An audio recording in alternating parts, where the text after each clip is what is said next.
Open Your Eyes is brought to you by the Belize Bank. Our country, your bank.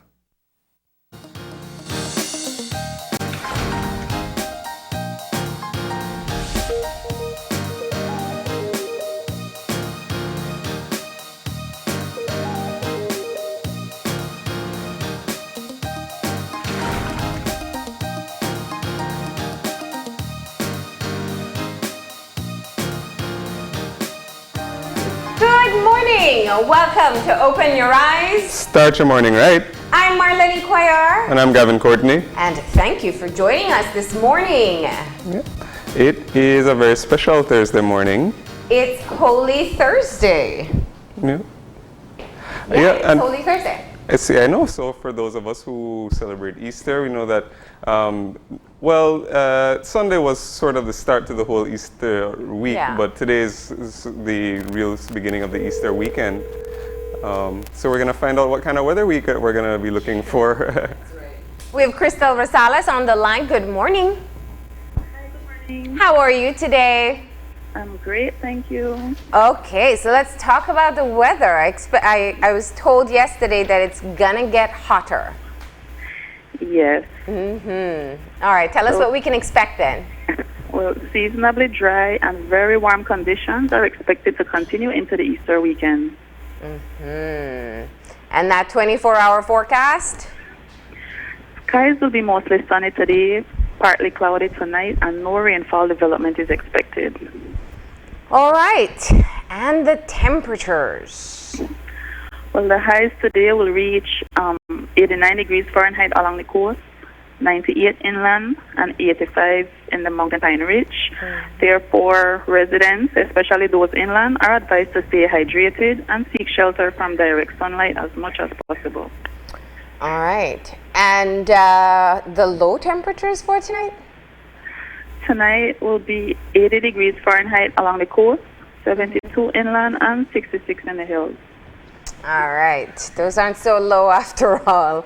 What about the winds? Are those going to be helpful in cooling us down?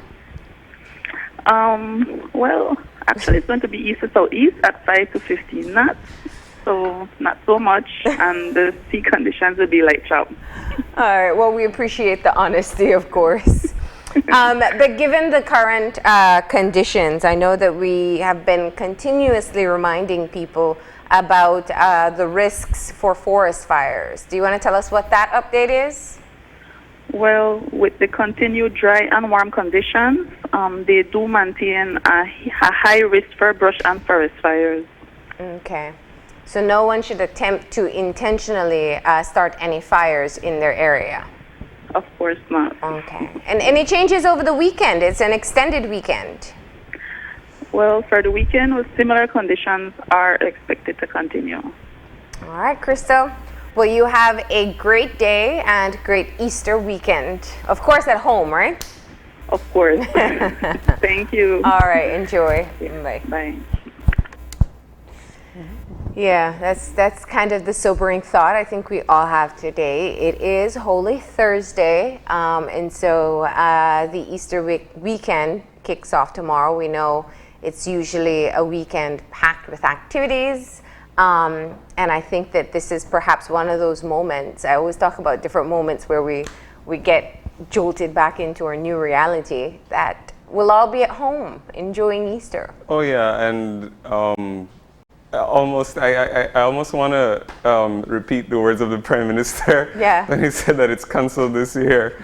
But I mean, that's obviously he was talking about the usual activity that everybody does, whether it's travel, whether it's getting together with friends and family. We know that this year, obviously, that's limited to a very large extent. But for those of you who are very religious and observant of the holiday, of course, it remains a very special time. Yeah. And even if we have to stay home and stuff, we can still make the most of it and be with the ones who are really close to us, and then we can always communicate with our extended friends and family, by other means. Yeah, yeah. So, and the good thing is that all of the religious celebrations will be shown over the internet. They're getting very innovative in how they're putting things together. So I'm sure that you can check out the Facebook page of your particular church and check out how you can tune in to the different activities that are going to take place. And I know quite a number of people have missed Mass on Easter Sunday because usually we're out and about enjoying the break, but this time you have the time to tune in. So, and from the comfort of your bed, you don't even have to get out of it. Yeah, of course. And then, you can, and even if you're not religious, so, you can always use it as a period of, we're still getting a little bit of a break. So even if you're one of the persons who's still working, you would still get some time off. So you can use it as a time to maybe reflect, some time to relax, clear your head. And again, of course, spend time with your loved ones. Yeah, absolutely. And I know the national days of prayer and fasting are also this weekend as well. And so that is an opportunity for you to participate with people across the country. A lot of people, in times like this, you turn to your faith to kind of just make sense of it all and have something where you can feel comfort. And this is a critical time for us. We know that we're all making a collective sacrifice, but it is for our collective good. So Easter is still on. It's just that we can't celebrate it the way we normally do. And we do hope that everyone is paying attention to the warnings. Nobody's planning any kind of sneak around, or because we know how people can be. Oh, yeah. And it just is not the time for that. You put yourself at risk, you put others at risk, and you put the larger community at risk. So let's just all do our part. We're going to keep things moving now with our eye opener for today, and our eye opener taken from dailyom.com goes like this. There is no such thing as a right or wrong response, as we all bring our own experience. Our view of the universe is largely determined by our experiences. It is when we're caught off guard by the spontaneity of existence that we're most apt to respond authentically, even when our feelings do not correspond with those of the multitude. When our response to unexpected news or startling ideas is not the same as that of the people around us, we may feel driven by a desire to dismiss our feelings as irrational or incorrect. There is no reason to believe that one person's reaction to a particular event is somehow more valid than another's. How we respond to the constant changes taking place in the world around us is a product of our history, a testament to our individuality, and a part of the healing process that allows us to address key elements of our past in a context we can grasp in the present. Examining your responses outside of the context provided by others, can show you that your emotional complexity is something to be valued, for it has made you who you are today. That's a nice message. Yeah. And I think that it's one that we sometimes don't automatically think about, especially when it comes to other people's opinions and how we react to them. A lot of people, if it doesn't, if people say or do things that don't necessarily align with what they would do or how they would react in a certain situation, they're quick to sort of dismiss it or perhaps take things in a negative way or something, when you have to realize that basically all of us are different. Every one of us has our own individual experience, and that shapes how we respond to things and how we respond to other people. So it's taking a while to think about that, and we can definitely process information better. And I think that the same is also true the opposite way, kind of what they call confirmation bias, where you naturally sort of accept what everyone else.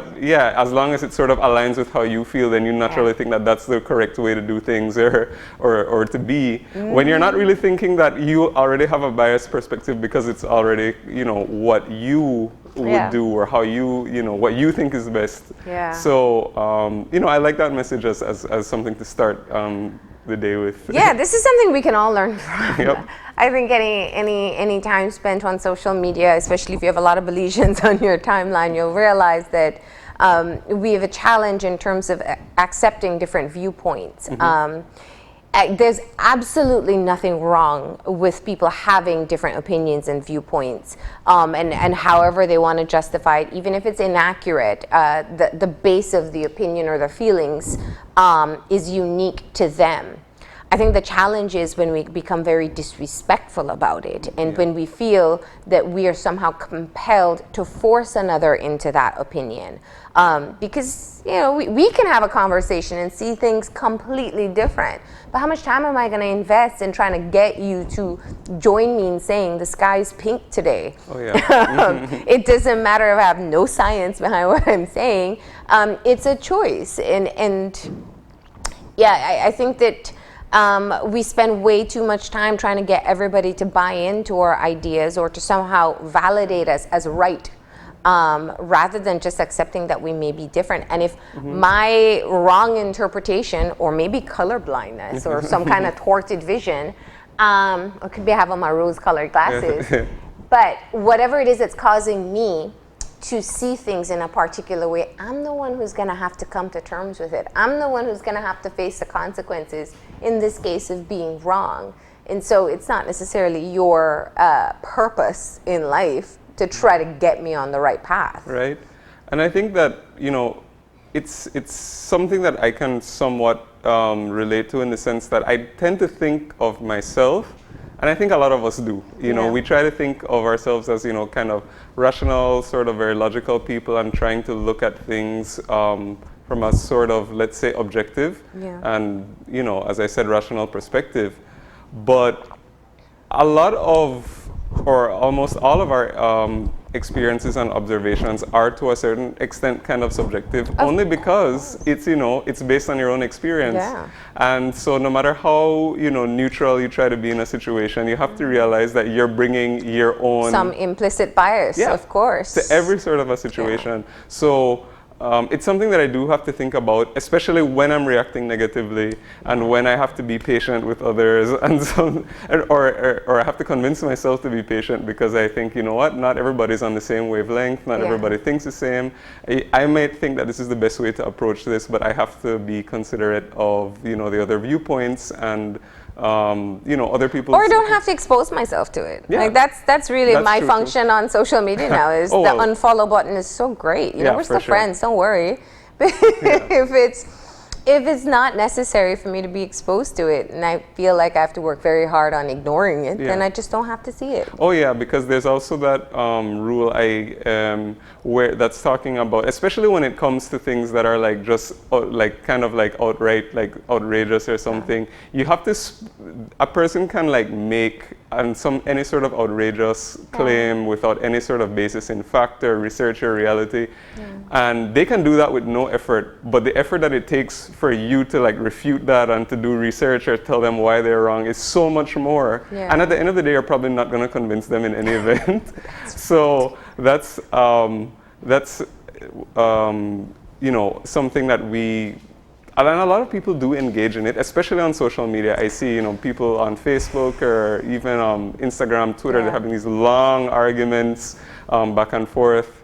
And at the end of the day, nobody really, there's no sort of resolution. Everybody still the problem probably became worse than it started out with. But and I just think, you know, you said it right. I think we're all individual human beings who've had, I mean, even if you grew up in the same household, you've just had different experiences that shape who you are and how you interpret situations. If I have something bad happen to me, it may affect you very differently than how it affects me. And how I cope with it. And that's just how the world works. I think what the eye-opener is reminding us is that we do have to have that level of acceptance and openness to other people, and that they just aren't going to see things all the time like we do. So that's the eye-opener for this morning. And we got to get moving into our show for today. Of course, we know that there's, today is day 8 of the state of emergency for Belize. It's day 2 for the Cayo lockdown, and we had another confirmation yesterday, the 8th patient who identified himself. He's a land surveyor who was in the hospital in Corozal, and he has no travel history. So I think that we're definitely paying attention to what's going to happen over the next 4 days. We're being told very clearly, and I hope nobody missed it, from the health authorities, that there is an expectation that we'll get more confirmed cases. So I think it's critical that we pay attention to the precautions that we've been asked to maintain, from not going out if you don't have to. Remember your hand washing. We probably haven't been talking about it as much as we did in the past, but it doesn't mean that should change. You should be washing your hands all the time. Every time you feel like you forgot the last time you washed your hands, go wash your hands again.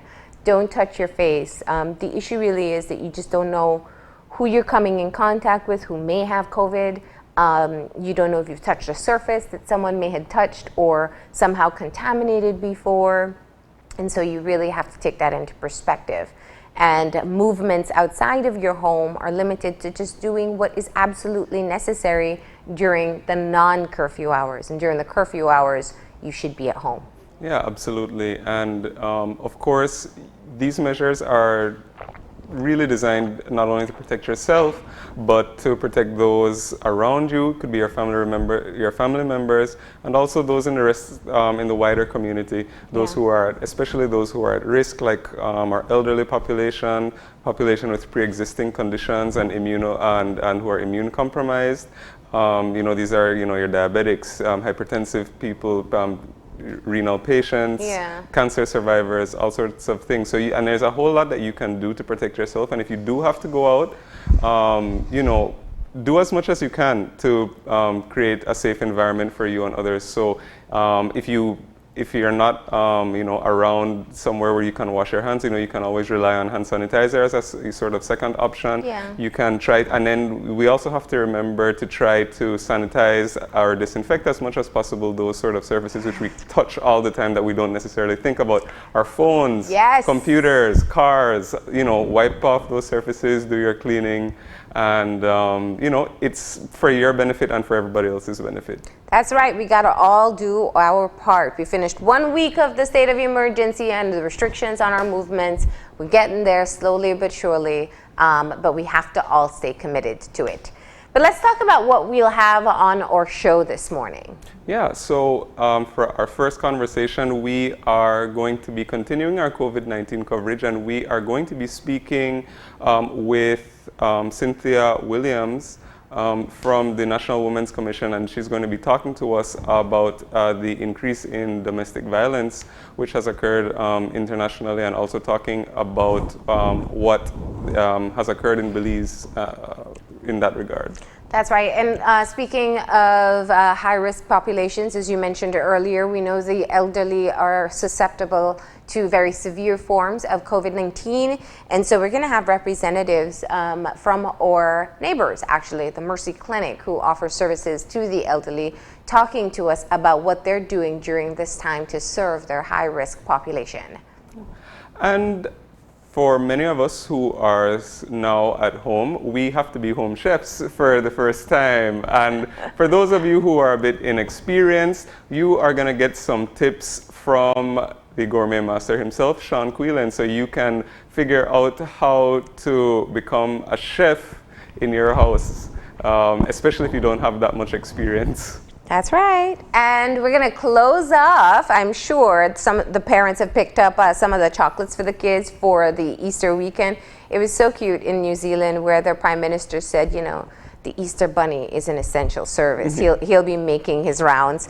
And I know here parents are going to work hard to make sure the kids still have an enjoyable experience.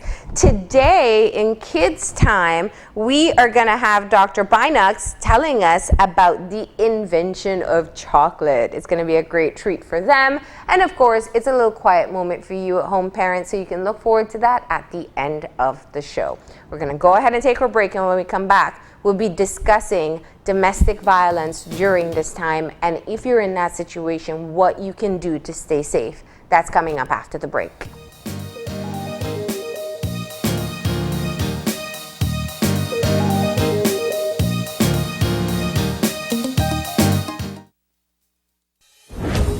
over 100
Okay,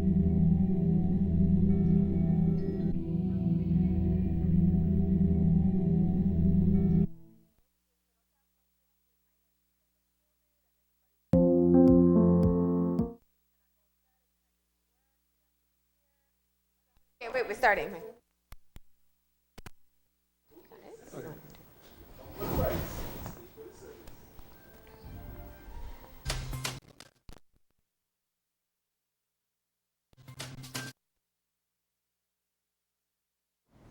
And we are back. We're back, jumping right into our COVID-19 update. And for our first conversation this morning, we are going to be speaking about domestic violence and the options which may be available to you if you are going through a situation involving domestic violence. And here to talk to us about that, we have the Executive Director of the National Women's Commission, Ms. Cynthia Williams. Good morning, Cynthia, and thanks for joining us. Good morning, Marlene. We're with Gavin this morning, yes. Gavin, sorry. Yes. No, that's okay. I'm still not familiar with your name. But thank you very much for the invitation. I think it's important that these sort of topics remain and continuously being providing information for the general public. As you rightly said, during this specific time that we're living, COVID-19 and the quarantine, it definitely increases the risk for many persons. And I would like to add also, not only in terms of domestic violence, but also just violence in a whole, and in children particularly as well, since they are home as well, and often they can be even more at risk. Absolutely. Cynthia, this is an alarm that is sounding across the world. In fact, some countries that are further into their quarantine or lockdown or shutdown are recording some of the highest numbers they've seen for domestic violence. And in fact, they're kind of trying to get messages out. For us, we're just at the start. And I wanted to ask, have we seen anything or heard anything to have you feel that we may be facing the same situation here?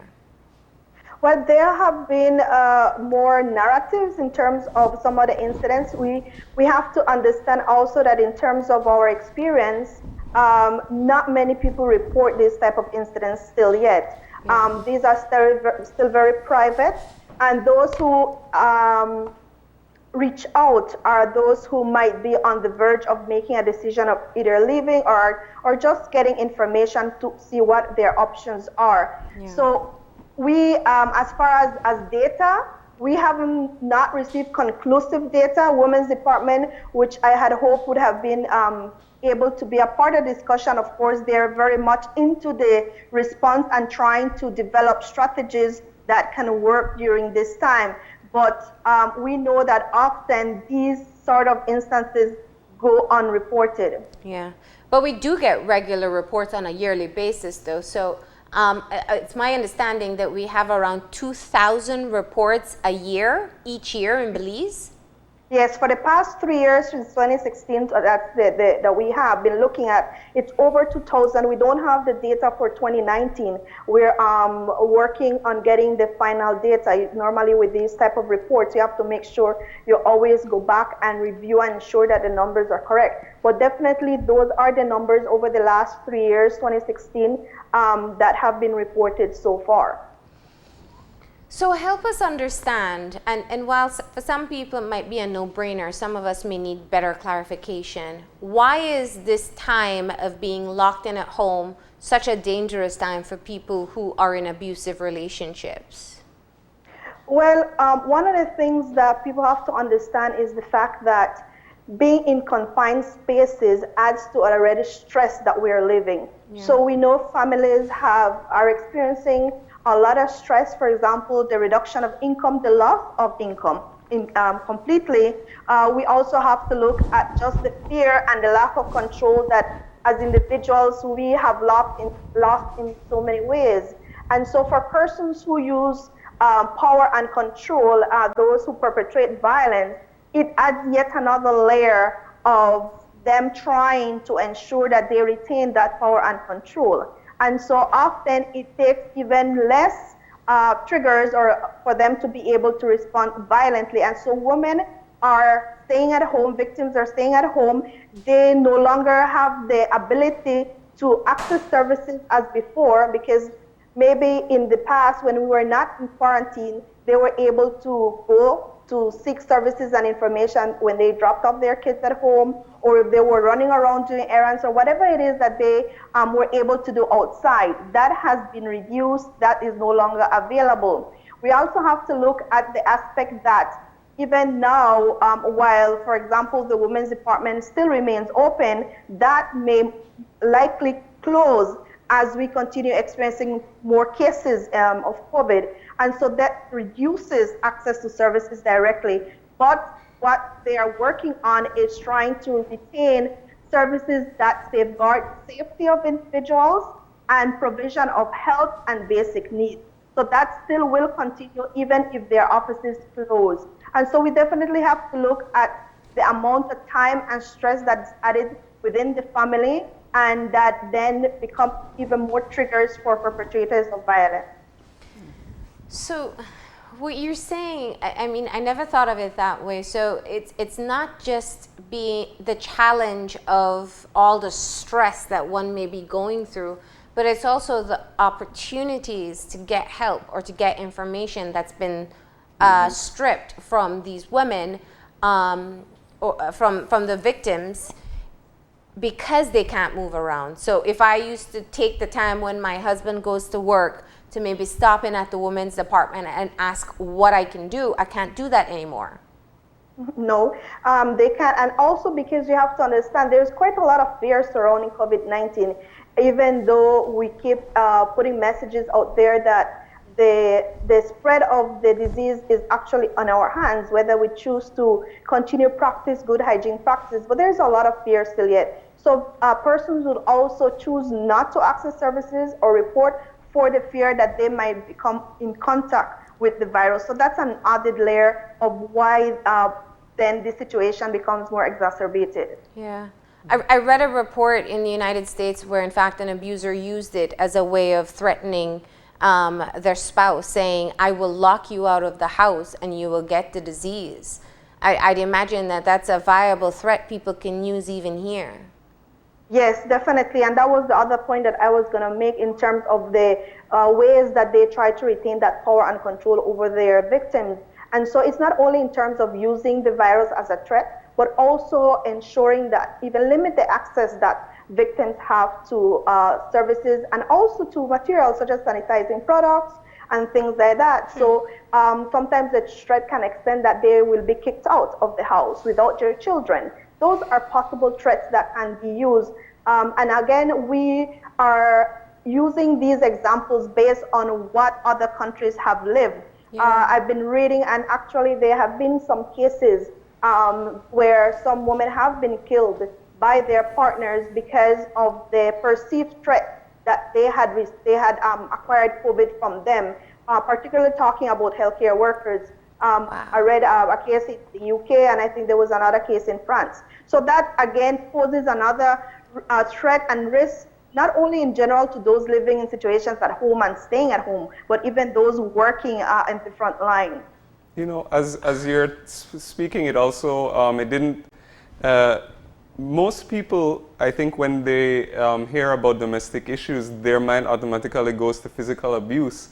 But it's important that what you highlighted just now as well, in the sense that if you're living in a situation like this now in these close quarters, and if you are living with an abuser, that abuse can take many forms. And, you know, as you mentioned, you were speaking about denying access to certain resources. It could even be money, because, as you know, people are still allowed to go out and buy groceries or whatever, but they may be reducing that. And then also, of course, the psychological and emotional abuse, which may be inflicted on, you know, entire families, not just, you know, spouses or partners, but also children. Right. And of course, then we also add other vulnerable populations. And I'm very glad that you're going to be having a discussion on the elderly, because that is another area that often is forgotten. And so we need to be able to help people understand the gravity of the situation and the risk that many families suppose a time where we're supposed to be coming together as families and being able to take care of each other, that may not be the situation for many families in Belize. And so it's important to highlight the different experiences of the elderly persons with disabilities, because even in their position, sometimes they may be dependent on care from their perpetrators. Yeah. So that puts them at a risk as well. So it's important for the community to be aware of what's the impact of such a virus on an already volatile situation, and what are some ways that they can also contribute and support those persons.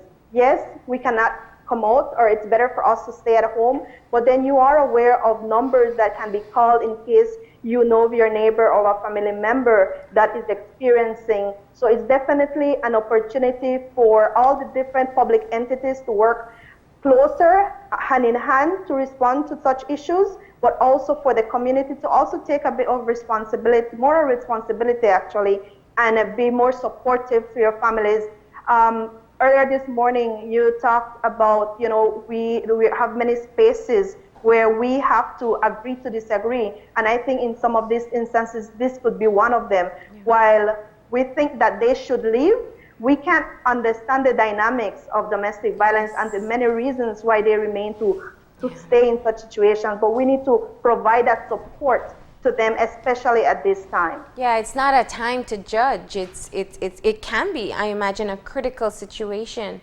And you were saying that it's not just physical abuse and not just between spouses or partners. It could be to the children, it could be to the elderly, but also I'd imagine there's quite a bit of psychological abuse that can take place as well. Definitely, and I think this is where the threats come in, where they would not allowing them to even interact with families sometimes, especially because their families or friends might be the only outside information that some of these individuals who are living in these situations can get. And so definitely when we look at issue of domestic violence, it is a choice when we perpetrate violence, and so we have to be able to understand the dynamics of what it does to individuals psychologically, the way that often the threats and the different words that are used to minimize their human dignity or to let them know that nobody wants them or nobody will be able to help them. And in so many ways, the public, the media, family members and friends kind of build and add to that, because then that's the time when we leave them on their own. Okay. And I kind of, I want to go back to something that you were discussing earlier. So let's say that now that I'm required to be home, and because I'm home all day, every day, now I may not live in an abusive household, but because I'm home, now I observe that perhaps my neighbor or somebody else in my close community is experiencing it. And perhaps I never did know before, but now that I'm in a position to observe, I see that there's abuse or violence or of some form going on. Do you have any recommendations of sort of specific things that persons can do if they do witness, domestic violence in their community? Well, if for example, there is a particular incident of violence, definitely call the police for them to respond. It is important for us to be able to look at the gravity of the situation. Often you may hear shouts, you may think that there's something, and you might say, well, I don't think it's serious, or I don't think it's escalating, but we don't know what is happening inside that home. And so it's important, once you have any kind of idea that something is happening, to contact the police. It is also important to be able to become even supportive mechanisms for these individuals. So as neighbors, often what happens, because of the stigma and the shame, individuals don't reach out. So I often say, maybe engage them and say, even if you need something, let me know what I can do. If it means calling somebody or helping you to be able to get information, then do that. Yeah. Like I mentioned, at the moment, Women's Department continues to be open. However, they can call 227-7397 to get information. One of the things that we discussed in one of our conversations was the importance of drafting safety plans. And what that means is knowing exactly what you can do when these situations arise. And the Women's Department is one of the entities that can support you in that, because when it comes to safety plans, it is unique to each individual. What works for one person will not work for another. And so often neighbors can be part of those safety plans in terms of even identifying signs that they can put out without saying anything, specific words or specific actions that they can then provide for you, that you know that individual is in danger and requires support from the police. Because even when it comes to the communication, sometimes their telephones might be taken away. So it's very complex, and we have to kind of think about all the things that could be done, and every little bit really would help to save a life in that specific moment of time. So if I'm in that situation at home, I can call the women's department and ask them to help me prepare a safety plan that works for me. What are some of the considerations that would go into creating that type of plan?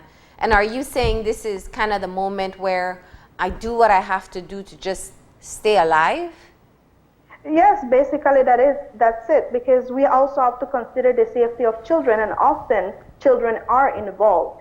And so when it comes to that, we definitely highlight the importance of maintaining that safety component for children as well. And so if, for example, even if now there might not be that situation that is dangerous, it is important for those persons to begin looking at what are the things that they can do. If they don't know, then this is where they can contact the Women's Department still yet and be given that information. The National Women's Commission is trying to provide that information to them through Facebook, but we know that not everyone has access to internet, especially being at home now and not having employment. That becomes even more limited for them. So we're trying to work with the media. And again, this is another time where partnerships are very important, to be able for the media then to also provide those the type of communication free of cost to those individuals, because that's maybe the only time that they can get it. Mm-hmm. So develop your safety plan.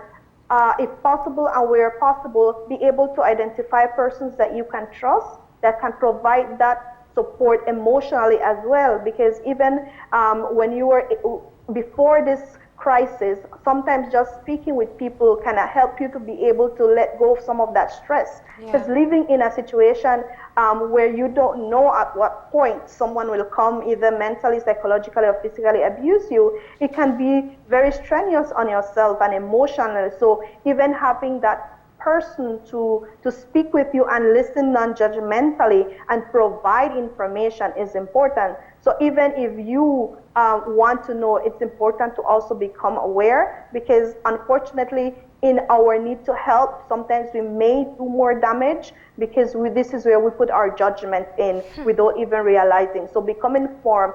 There's quite a lot of information for those who have access, and be able to even what is it that you can do. If you can call the police for these persons, if they're unable to, then do that, and be able to then recognize at least the signs, and always try to place safety of children at the top as a priority. So 2 scenarios I want to ask about directly involving the police. One, what's been the communication to them?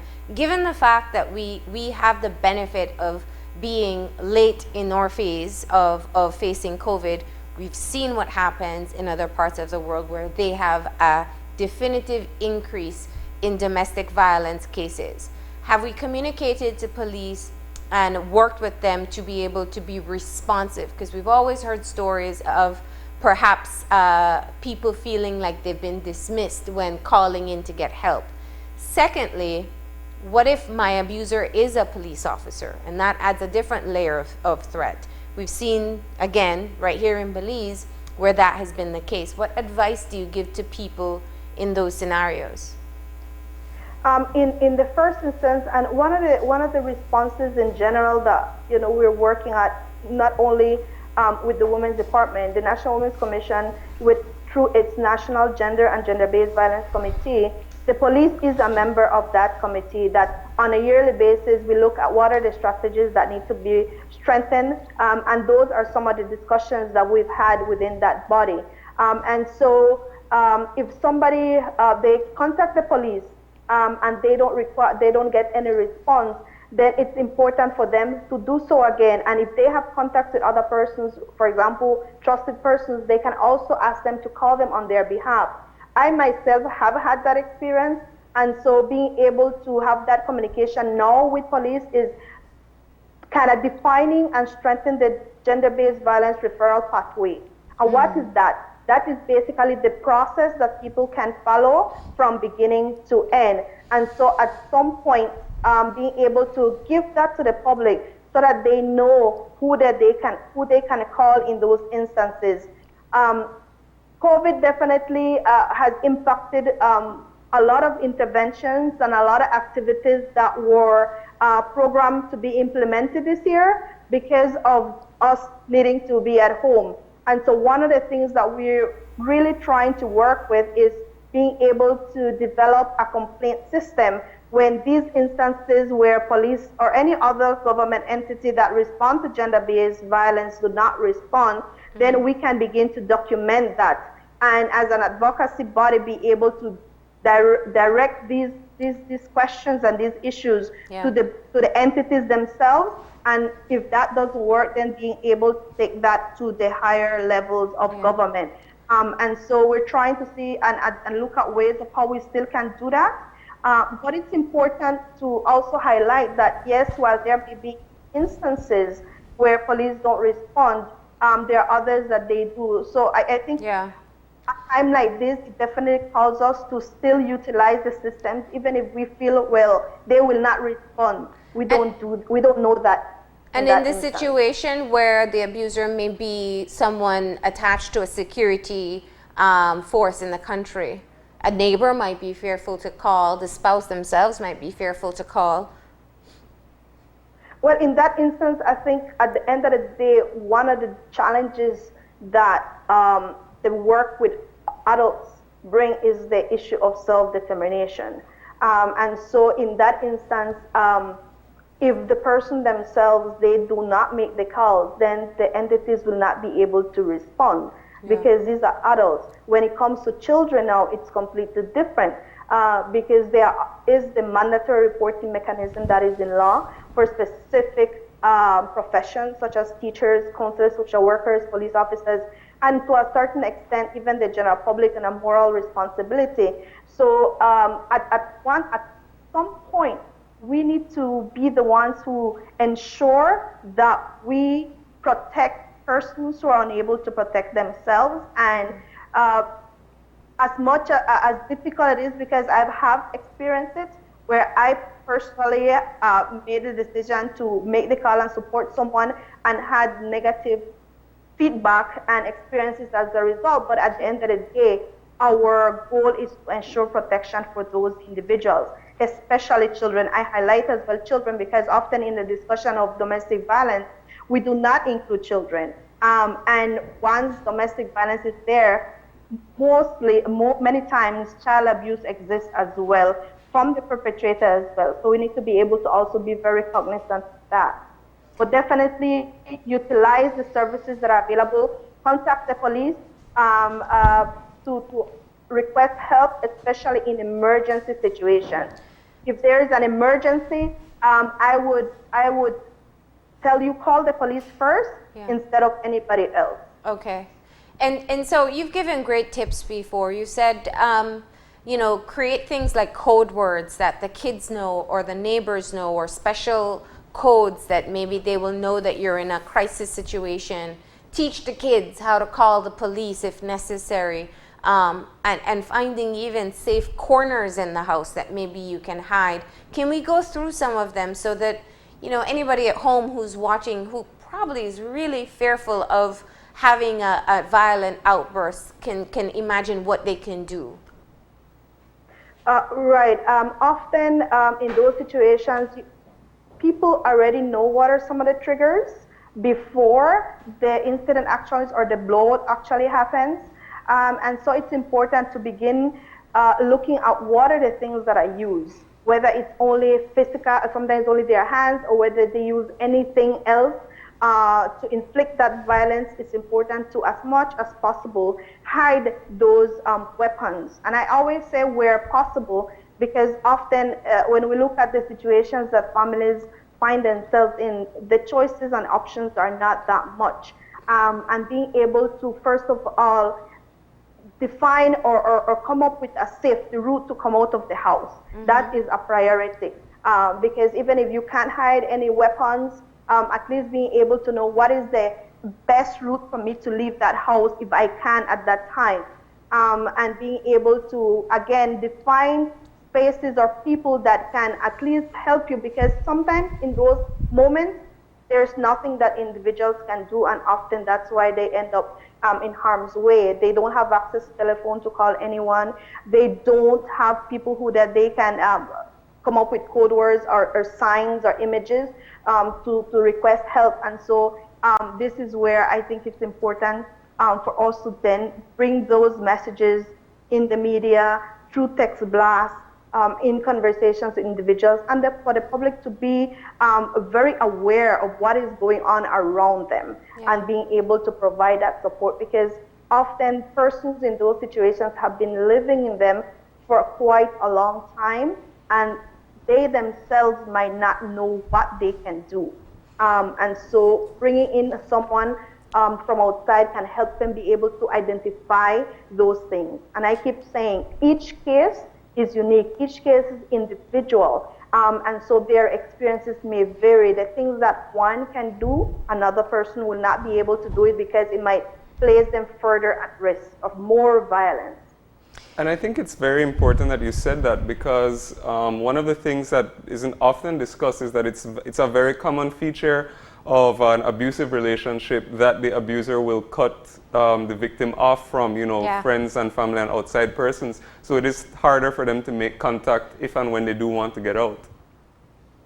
Yeah, and one of the things I know that a lot of there's and I know we asked the question about when the police officer is the perpetrator, and we've had quite a lot of cases in that. So we're definitely working with the police department in being able to identify mechanisms that can bring those persons to justice. And not only that, because another side of the coin is also working with those perpetrators. Those perpetrators did not become like that on their own. As a society, through the messaging that we have given our children, the way that we have raised them, we have made them to be who they are. And yes, at the time of making choices or perpetrating violence, it is your own, but we have to recognize that the social norms and upbringings often add to the mix, and letting them think that as individuals, they have a right to inflict violence because they might be the head of the households, or as men, they have the ultimate power, and as men, they are the only ones that need to make decisions. And often when those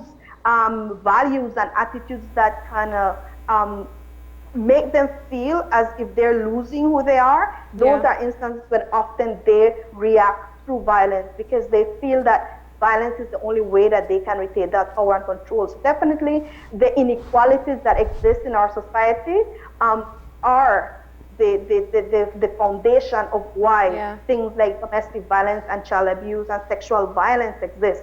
Because it's not only domestic violence as well, it's sexual violence and everything that is happening.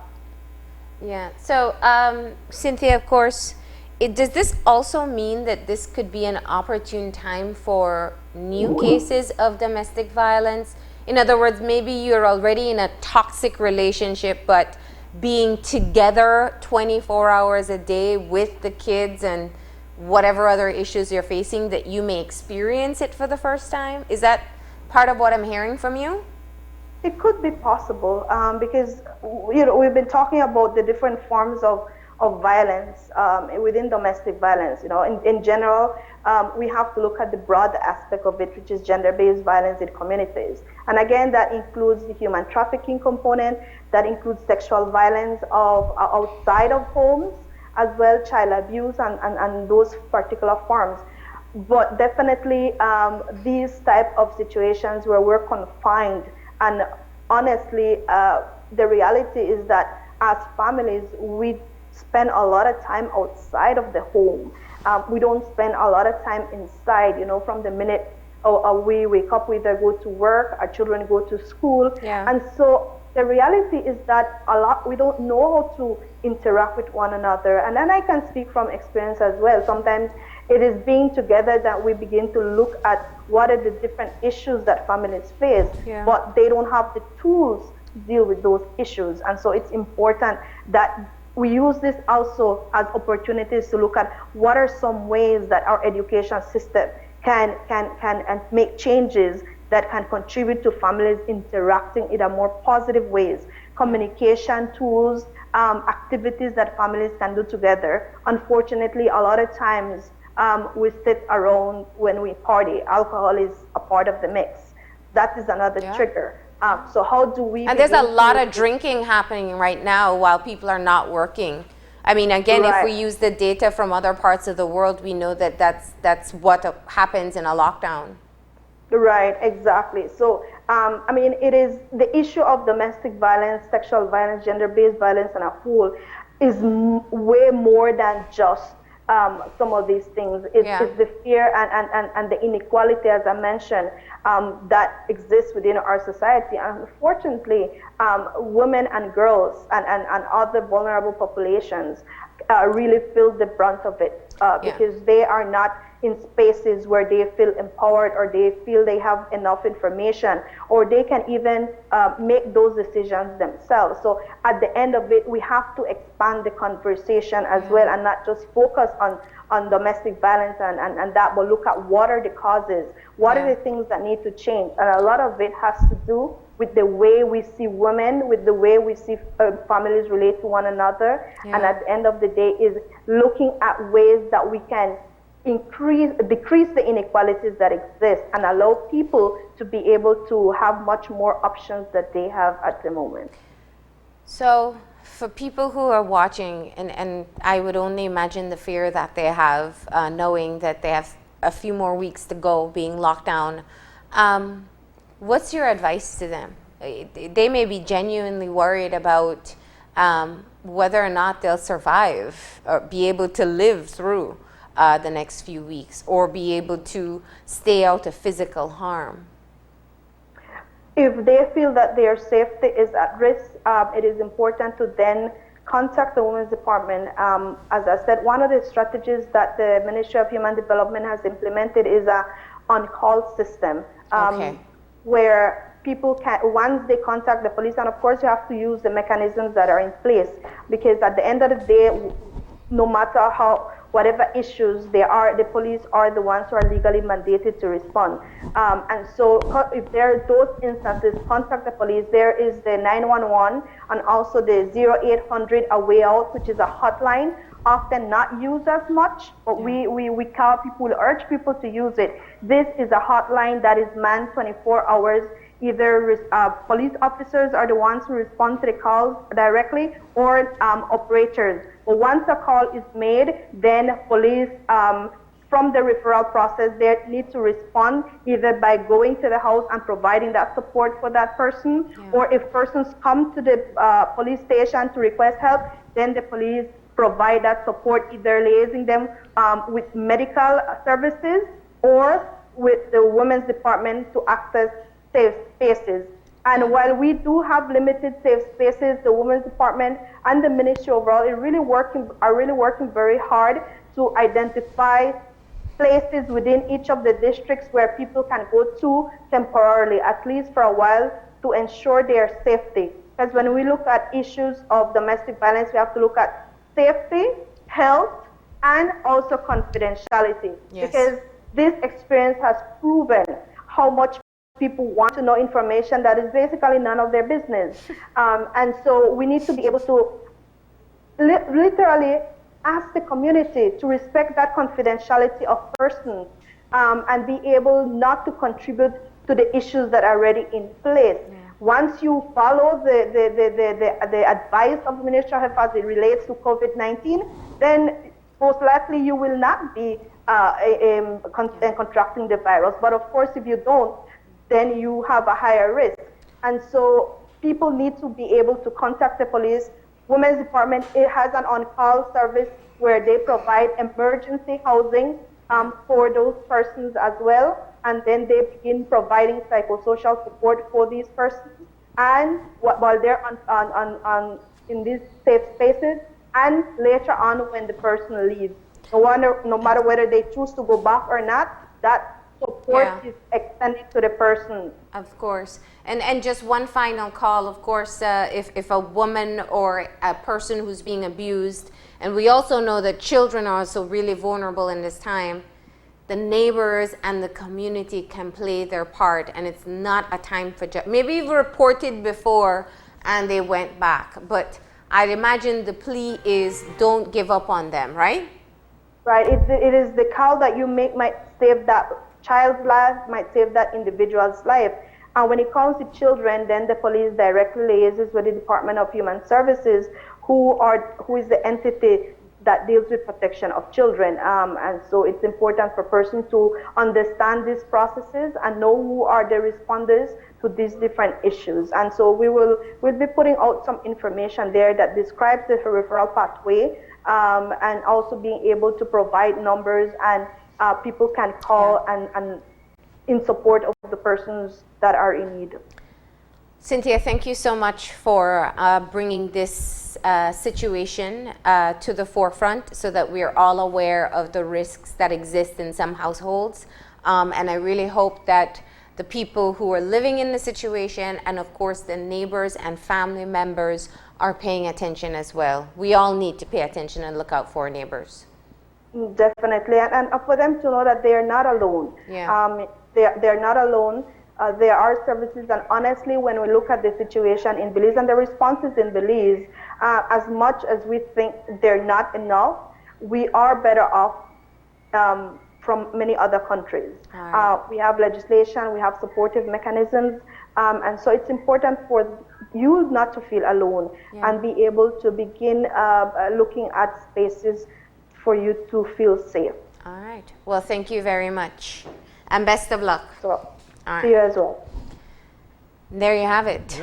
That's something we didn't quite think about, the threats of violence within the household for both between spouses, for the children, but something that we do have to pay attention to. Yeah, it's an absolutely necessary conversation, and we hope that if you are watching at home, whether you are in a situation or if you know of one or have observed one recently, you do heed Cynthia's advice. Take advantage of the services which are open, which are still open, and make a call that could potentially save a life. Yeah, don't judge. Just imagine that you might be the difference between somebody staying alive and not. And so we hope that is something that you will carry with you.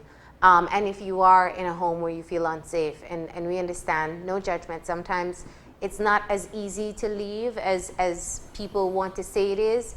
Call the women's department, create your safety plan, so if you do end up in an outburst of violence, that you have an idea of what you're going to do and you can keep yourself and your children safe.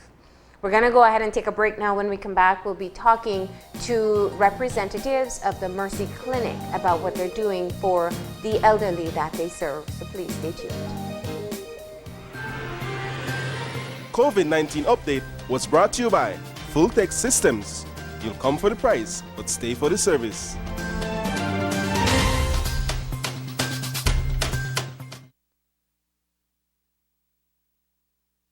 COVID-19 is an infectious disease caused by a new coronavirus.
All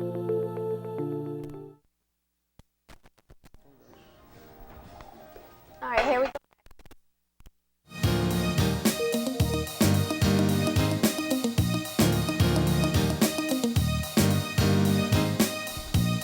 And we are back, and we're moving into our second conversation for today. All the information that you've heard about COVID-19, we know one thing for sure. Our elderly population is more at risk at developing severe complications due to COVID-19, and we must protect them as best as we can. So we're getting the details about what's happening at the Mercy Clinic, which is the only clinic in the country that offers services exclusively for the elderly population. Joining us via Skype this morning, we have Ruth Jaramillo, representing the National Health Insurance Services, and we have Andre O'Brien, who is the director of the Mercy Clinic, which of course is an NHI provider. Good morning. Good morning. And welcome. Morning, guys. Thank you for having us. Yes, Thank you for having us. So strange, all the online stuff, but we know everybody's trying to stay safe. And let's just jump into it and find out what's happening at the Mercy Clinic. So you guys serve a high-risk population. I'd imagine you'd made some changes from quite a while back, right? Correct. Yeah. So what we did as of mid-March, we have been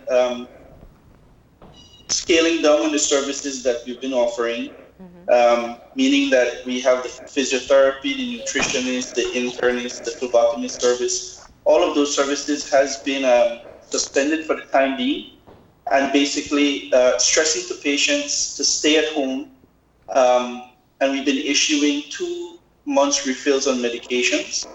And as time progressed, we've adjusted to more online consultations, where the doctors are basically going to be calling, as of this week they've started, calling the patients via telephone or WhatsApp, Zoom, or any other social media capabilities that they may have to do a consultation.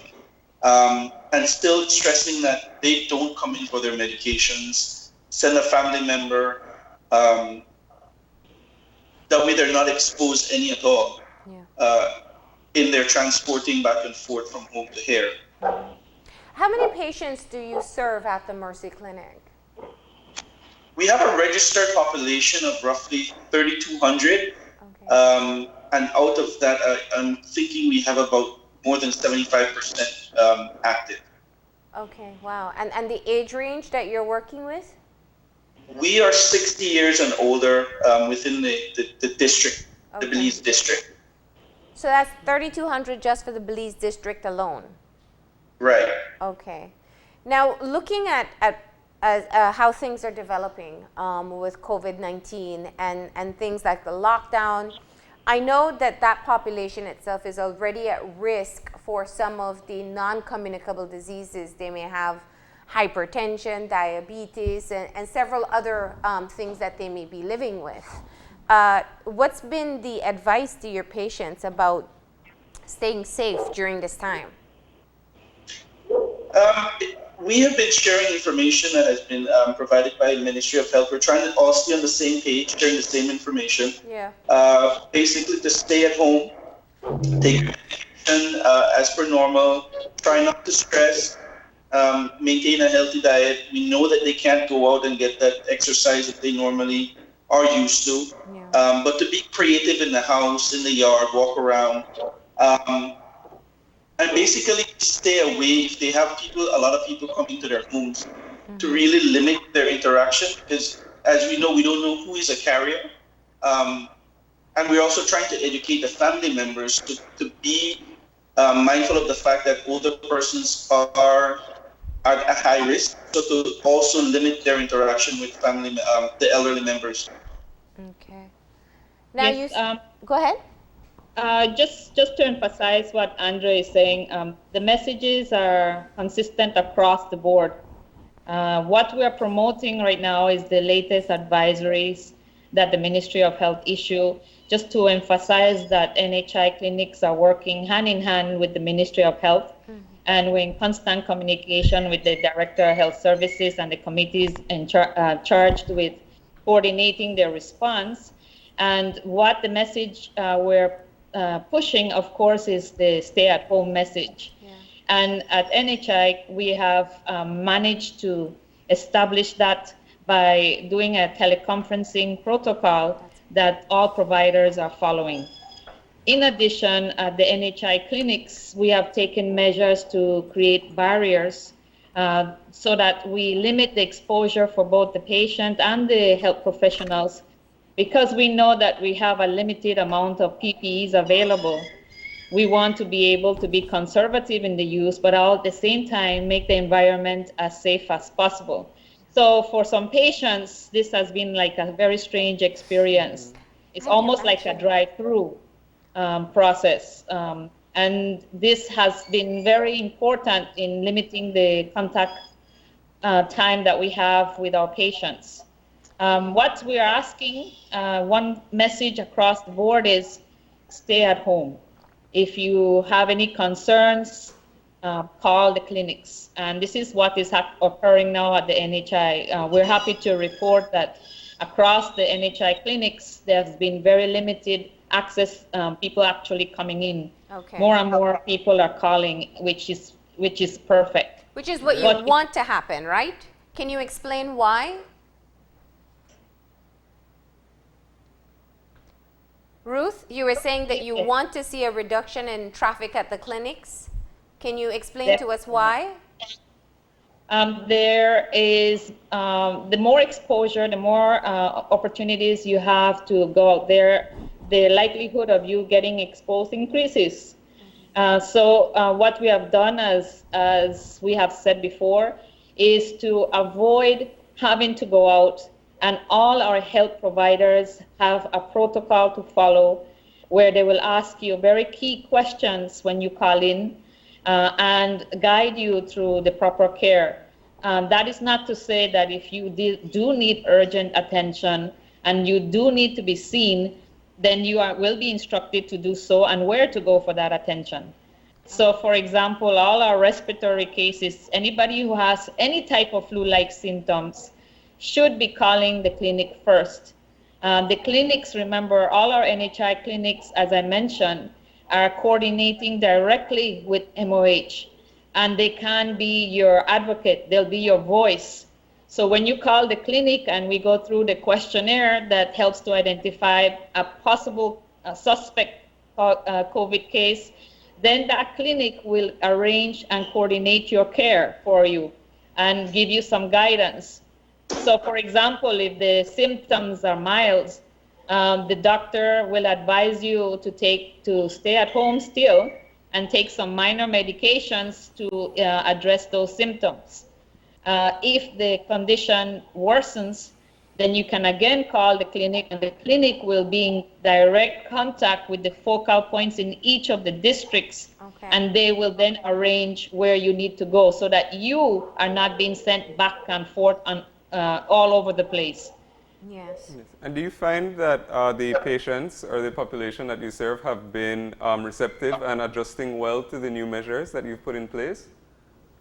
Well, for the most part, I would say yes. People are very compliant, and we're grateful for that. But we do have some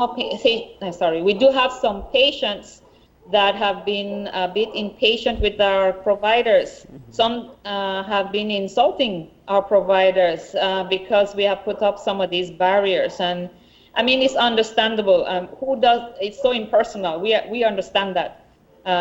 But it's for the best. It's the best approach to ease the burden on the health workers, protect your health force. As this epidemic becomes more localized, it's even more critical that we do these stringent measures to avoid unnecessary exposure for you, the patient, as well. Yeah. And so that has been the challenge. Andre could add to that. For the most part, we have seen that people, though, are compliant. All right. So what we have put in place here at the center now, I think you have some clips of that, is there's a plastic barrier that has been erected in the main entrance of the building that separates patient and nurse. where the screening is done, a temperature test, to see or question the person's exposure or possible exposure. And then the way they're routed. If it's just from medication pickup, there is no need for them to really see a physician. We have had our pharmacists working overtime in order to pre-pack medications and have them ready for when these patients or family members come in to pick them up. Now, every person that enters the property to pick up a medication is screened. There is no exception.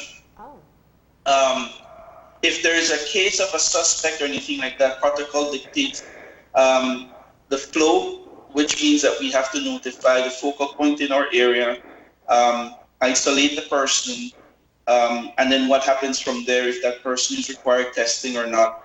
So all of that is already laid out in our protocols that we have to follow. When you say screen, do you mean they check their temperature? What type of test? We do a temperature test, and we ask them. We have questions that was provided, which is a case definition. Okay. Have you been around anybody that is a frontline person? Have you traveled across borders, any other country? Have you had family members or friends visiting from any other country within a certain time period? Yeah. That is the basic screening that all clinics are doing at this time. If they're experiencing any symptoms as well. So there are different key questions that are asked. So that's the message. We recognize also that there are among us the population who are COVID positive but have no symptoms. Yes. And this is why we're also advising everyone, this is the entire population, that if they must go out, then everyone should don a mask. And we're not talking about the N95 mask because these are limited. They're not available to the public, and they're being managed for the frontliners, the healthcare professionals. But any mask will do. And then we also shared with you some clips on how to strengthen those masks to make them more useful for limiting the types of droplets that are going out there. That's the whole purpose of donning the mask, is to reduce the droplets in the air of the virus and offer some protection. So that is why now we are advising that you use the mask. If you have goggles or glasses, also put them on. And the idea is that it reminds you not to touch your eyes or not to rub your face. It is important that people understand the proper donning or putting on of the masks. Yeah. And that video that we share also informs you on this. Yeah. We use simple coffee filters to create an additional barrier, and they seem to be very effective. Once again, they are not replacing the N95. I just want to be very clear. That's not for healthcare workers. That's for everyday people who want to protect themselves. Right. Yeah. All of us will have to go to the store, especially. Yeah. If you're going to the store, or you're going to the bank, anywhere where there is public, any group of people, then we encourage that you wear the mask at all times. Even if you're going just to get gasoline, whatever it is you're doing, wear the mask at all times. Yeah. And then you could do it from using the mask you currently have, applying those filters, or using the cloth that you have seen people do as well. The homemade or the sewn mask also work. Either one, it doesn't matter. You can use the filters to create an additional barrier. If you don't have coffee filters, then just put a tissue, or just put additional cloth. Anything that creates more of a barrier to limit the droplets going through. So there are two things that I'm hearing from you. One, so there are the NHI clinics in Belize City, and it would be Dangriga too, right? And the north as well, Corozal. And the north, okay. So those clinics have now introduced a new protocol. You said that it's like a drive-through process. I haven't been there. Can you explain to me what that means? And what changes people can expect if in fact they do have to go to the clinic? Okay, so what we're saying is that we created, in most of the clinics, you will see a physical barrier. It's a booth, we call it. It's a plastic booth. Right. We have seen it promoted recently on the social media, but we were at NHI ahead of the game. We had already anticipated and created these barriers. Yeah. So some of them have an actual booth. Some of them have enclosed, and as in the case of Mercy, they just enclose the entrance using the plastic barriers. Yeah. And the personnel then stand behind that booth or barrier. So it adds a level of protection. And so the idea is that if you do walk in, which we're not encouraging, as we said before, yeah, call first. But yes, if you do walk in, then you are routed to the first thing you will encounter is the triage, which is behind that barrier, that booth. And then you'll be asked the key questions: what's the purpose of your visit, etc. And if you are respiratory, then you're routed under a tent where you are processed quickly. If you have mild symptoms, you're actually given a prescription and sent back home. You're given, they take your information, which we then keep track of you by calling back. That's one promise we have with NHI. And all the other providers, once we have your information, then the clinic will call you back and check on you and see how you're doing. Yeah. Also, if your symptoms progress, then you call back. So the only admission or the only time you're allowed inside the clinic is if it's something urgent that requires some attention that then has to be done within the clinic, like dressing or something, suture or something that's considered urgent. Yes, yes. Now, and in the case of Mercy Clinic, Andrew, we're seeing this video where, you know, people, the new way how people would access services at the clinic, even if they're just picking up medication, which is what you're encouraging people to do.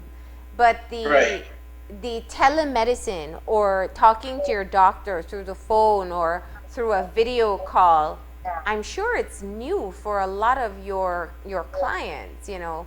I know some are up with technology, don't get me wrong, I don't want to insult anyone, but some may be more adjusted to wanting to have that human interaction. How did you help them through that transition? It is, as you said, it is new, but it is something that has been practiced in the US and certain other countries in Europe already. Yeah. It's been challenging. We have been able to secure cell phones through donations for all of our physicians. So if we must point out, first of all, that patients that are registered on the Mercy, if you see a strange cell phone number calling, please answer. We've had cases whereby they're not answering their phones and then calling back or texting a number. Who is this? So it is your physician that is calling. And we try to walk some of them through the process as to how to access WhatsApp video or Facebook video, whatever means they may have that they can actually see the physician. We can't be face to face physically, but through technology now. And with family members, a lot of us, the younger ones, are, well versed on how to use these different devices and technologies available. And they're also helping patients or their family members to access these services. And because you're working with a very, vulnerable population, do you find that the patients themselves are very aware of the risks that are apparent with COVID-19? And I'm seeing, behind you, I'm seeing those posters with information. So I'm wondering, how you've tried to educate your patients about all the risks that are out there. Good question, Gavin. We have found that older persons some of them are not really taking the situation seriously. For example, earlier this week, we had a patient that came in. We knew we gave him 2 months worth of medication. He did the screening and then we were like, well, is something wrong with you? How can we help you? And he was simply, well, I just need to come and get an appointment for June. There was no other reason for him to come out. So we basically had to be very assertive to him and explain to him the dire situation that we're in. And if you become infected, there is a possibility that you may die. And he was like, it was a mind jerker to him. I understand now. I didn't realize. Not only that, we realized that the curfew is something new, and these older persons have nothing to do and all need to do it. And when you're already at a certain age and used to doing what you normally do, sudden change is a problem. Yeah. Yes, I would like to add to that. They have those who are, like Andre explained, are not aware, but they also have the other extreme of some people who are elderly, who are actually obsessed or overwhelmed by the media, the information. They are very stressed, and they can't seem to get off the TV. They constantly watching the news, the WhatsApp messages. They get very anxious. They actually become and they have insomnia. Some cannot sleep. It is not adult population. Even I have that anxiety sometimes. I'm wondering if I'm doing enough to protect my family members. You feel that guilt if you don't do the procedure quite right. Then you get the phone calls, and it's things like this that makes us all aware. So my advice to people out there is, yes, be informed, but become overwhelmed by the news. You don't need to see 10,000 videos on COVID-19. You just need to be aware of those that are coming from the Ministry of Health. Do the right precautions, and then for me, I watch musicals. That's what calms me and brings me some joy, because me, I'm a dancer and a singer and all of this good stuff. So that's what keeps me sane right now.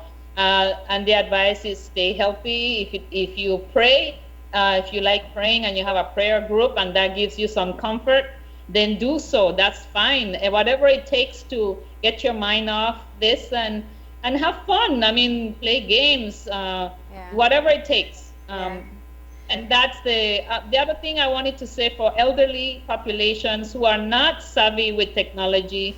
Ask a family member to help.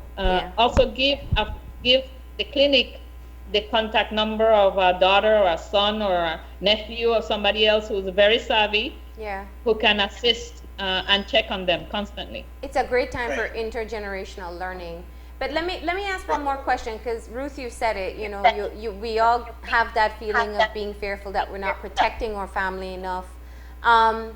For family members of your elderly population or your high-risk population, what's your message to them in terms of the precautions that they should be taking? Because the elderly mom or dad can be safe at home, but if I'm an essential worker moving around, I'm the one who's introducing the risk factors. That's so true, and I'm living that as I speak. So the message is trying to do the best that you can to maintain the social distancing, even at home. Seriously, open all the windows, let the air through. Then when it's time for shopping, only one family member should go out, not everyone. So I have both my mom and my kids here, and I'm the one that is doing the errands, doing one person. The message is send one family member, and then have an area prepared in the event someone does become ill. Then you are prepared to self-isolate if it comes to that. And then obviously have supplies and whatever you need as much as you can, and be prepared. There's some basic medications that all of us should have, and as we go about, try to purchase some of these, like your Tylenol, your Ambroxol, and some type of antihistamine. That's the basic medications you need to have at home should you become ill with light flu symptoms. That is already ahead of the game. Okay. When I bring groceries or do shopping, wash this out with soap and water before you put them away.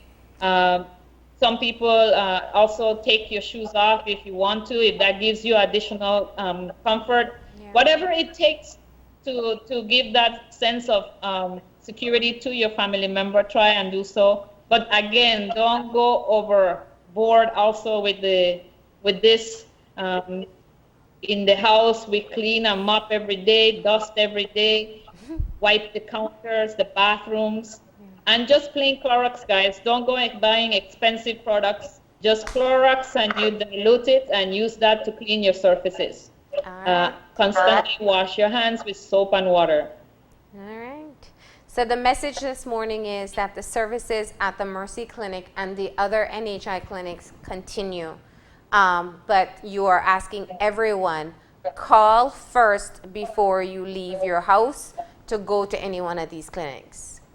Exactly. Where can we get those numbers?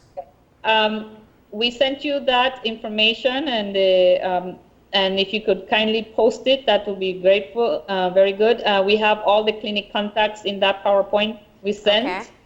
And you will see their contact numbers. Some of them have even provided cell numbers. Okay. It doesn't matter, their staff there prepared to answer those calls, and we are receiving these as we speak. All right. Well, thank you very much. One more point, Marlene, yes. Please. We know that a lot of our elderly patients don't have access to transportation to pick up their medications. Because the local transportations are not, bus services are not running.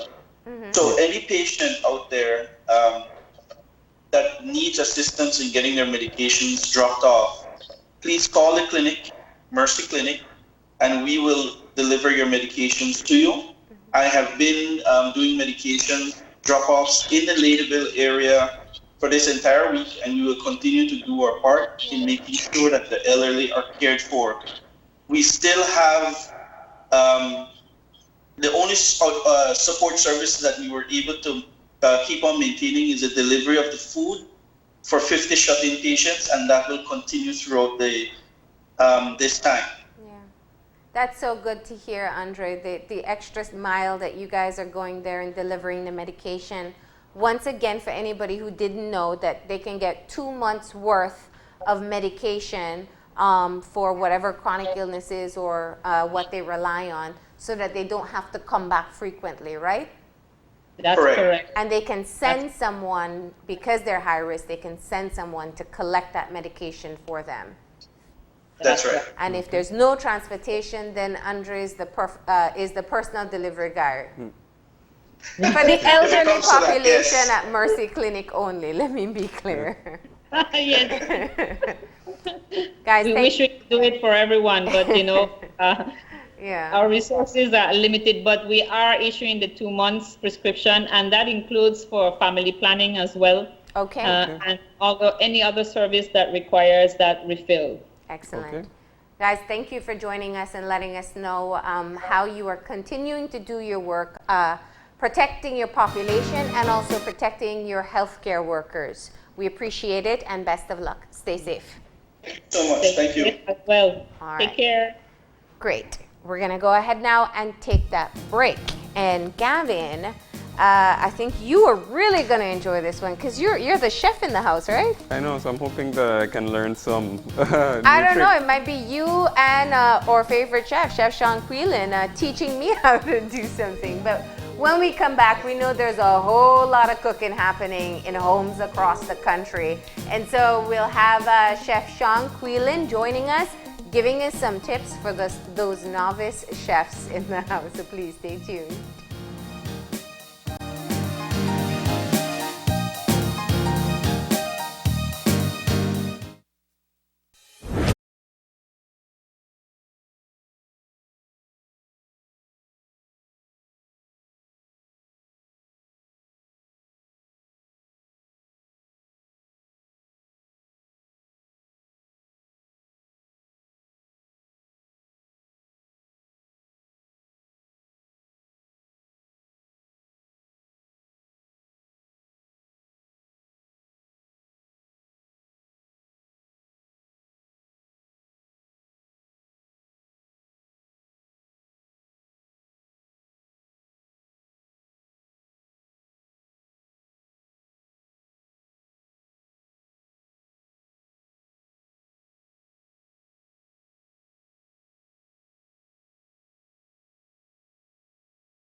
right, and we are back. I know. Yeah. Yep.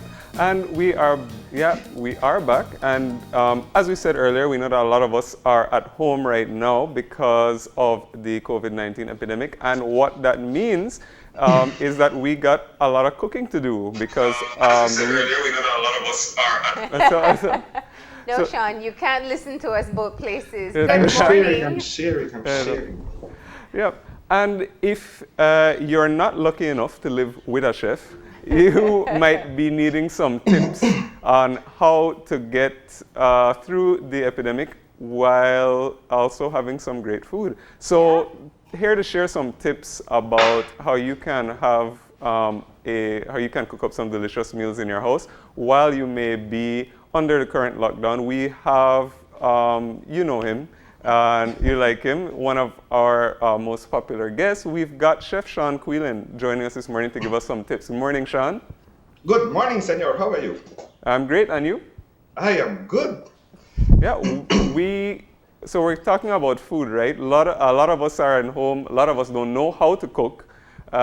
So what's don't say that, Gavin. You're a great cook. Well, I know. I see this is more for the benefit of the viewers and you, I guess. Yes. So yeah, so if you're like Marlene, who needs a lot of help, where do we start? Yeah. Well, why? The first thing I'm happy because a lot of people never know that they go cook and suddenly they're forced to cook. That's right. And look here, cockroach roll out of oven when look like the first time they light the thing and watch. I happy. I've never had so much requests for recipes. Oh yeah. I mean, it's crazy. Well, some people use their stove as an next cupboard, no? So yeah, I know. Yes. You know, you turn it on and you realize that there are like 3 pots in there. Yeah. Yeah, but I mean, I keep saying, and I will tell anybody bar none without apology, that I'm happy to be quarantined in the best country in the planet right now because we have everything, and the Prime Minister said we are self-sustainable, and I will defend that to the ends of the earth because we have no problem feeding ourselves, none whatsoever. We could get this pandemic plus 1 hurricane and no current and no oil, we still are good, I tell you that.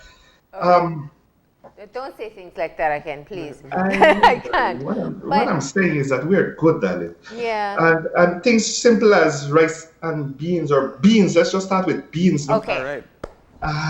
How many ways can you make beans? And how many beans do we have in the country? We have red beans, black-eyed peas, split peas, lentils. And how many ways can you make it? You could make it into soup, like I said. If you make it long water, you could stretch it. If you blend it, you could make it a refried bean. Yeah. With delicious coconut oil, and you serve that for breakfast.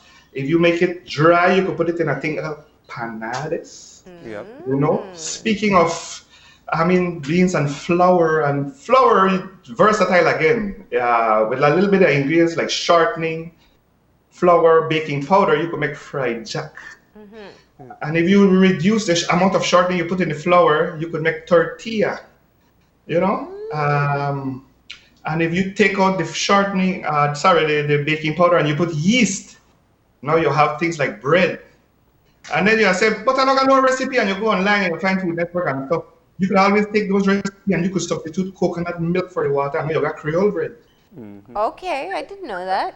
Yes, man, of course. And then if you just put some spices like cinnamon, brown sugar, nutmeg, like today, that Holy Thursday, we eat prawns. And I promise that after this show, I will share a cross-bun recipe on my Instagram and Facebook. Okay. Because again, that's been #1 requested. Yeah, but Sean, you're an experienced chef, and we know you well enough to know that you don't like sticking to a recipe. No, it's very hard, you know. How do you help us in? So people are at home, they're trying to be creative, and you're right. You know, I think we're all looking for recipes, trying out new recipes. Is there anything we need to know about what we could do wrong or what we need to make sure we do right? That's a great thing. You can never do anything wrong. I mean, if the rice is this sticky, so what? If the children can get involved. I had a baby making panades for the first time. You can't go wrong, darling. You can't go wrong. You're at home. I mean, nothing wrong will happen. Like I say, if you don't puff up, then it becomes flour tortilla.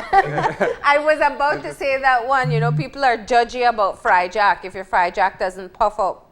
Yeah, but I mean, it's not bad. And again, speaking of tortilla, then you have masa and mince and corn tortilla. And, I mean, they're like, I know a corn tortilla factories in every district and every corner. It's like a Starbucks, right? They're by every corner. Look at which culture. And that's an essential service, so that's open. And you can make again, you could bake it, if you flatten it, it becomes salbutes. If you have a chicken soup that you made and you shred the chicken, I mean, you're gonna stew chicken, 2 days now you eat the stew chicken. Third day you shred it, man, you make a salbutes. And if you put the black beans or a little bit of fish or even canned tuna, yesterday somebody sent me a recipe making panades out of canned tuna, nothing wrong with that. Ooh. Yes, tacos. Also, I will tell you, we have a lot of cultures like the Maya and the Quechua. They make a thing called atole, which is, if you take the same masa, right, and you dissolve it in water and cook it on the stove with a little bit of sugar and lean milk, you have a thing called atole. So you could take masa and drink that. So that's like a custard? Like a custard. Yeah, and you know they have corn starch. You could make a custard from corn starch. But if you take the masa, you have atole. Now you take cassava starch, which is called darara in Garifuna, you have a thing called saho. Saho is simply starch from the cassava mixed with a little bit of coconut milk, sugar, cook that. It gets thick, you call that saho. Now things bad, you have picnic at the house, you don't have money for clean. You could give them the little cassava starch porridge, that's good for the baby. Yeah. But how do you get the starch from the cassava? Clearly, I mean, this is a novice. Yes, you take the cassava, you grate it. Grate it. You know how you make coconut milk? You take and you grate the coconut, you mix it with a little bit of water, you steep it, and you strain it. Yeah. The same way you take the cassava, you grate it, and you mix it with water, you strain it. You can mix it with coconut milk. You strain it straight in and put a little bit of sugar, and it start to get thick. Okay. And that's saho. Oh. Now, down south, we have bananas, right? You can make banana flour. In Creole, you call that concante. You take the green banana, you slice it thin, you put it in the sun for 4 days, sun dried. You take it and you pound it, you mash it into a flour. You can take a cornmeal and grind it into a flour. From there, you have a porridge again. In Garifuna, you call that gungude. In Creole, it's concante. No, you don't got green banana, you only got plantain. You could take green or ripe plantain, and you got a porridge called guento. Okay. Guento, yeah. And if you don't got plantain, and you got banana, and you mash up the banana, you got a dish called loeto. These are all Garifuna dishes, right? Okay, yeah. So you mash the banana, but what do you do with it? You just mash it up into a porridge, darling, like baby food, Okay. And especially when plantain gets ripe and black, ordinarily we would throw that away, but not in Belize. That's why the starches has turned into sugars, and you could throw that on fire and roast that or fry that in a coconut oil. Hey, and if you have a little bit of cauliflower, you could take some cauliflower, and you could take the ripe plantain and you could cook them and put it in a blender and blend it. You have a cauliflower and ripe plantain soup. Wow. And if you reduce the water, you have a puree like a mashed potato. So you have now a cauliflower and ripe plantain puree. That's an interesting soup. That would taste good. So, but you could also make things like fritters too out of like your banana or your... Yes, you could make banana fritters, conch fritters, but conch is out of season. Yes. No, if you don't got conch, you could take corn kernels off the cob and make a corn fritter. Okay, I don't know how to do that one. Zucchini fritter. How would you do that? Same batter flour, the same batter for a fritter, but instead of putting conch, you just put the kernel of the corn in there, and then you have a fritter. They have things called loroco. This is a more Salvador cuisine, like pupusas. You could put a loroco, which is a little flour. You could put that. You have again, it's vegetable based.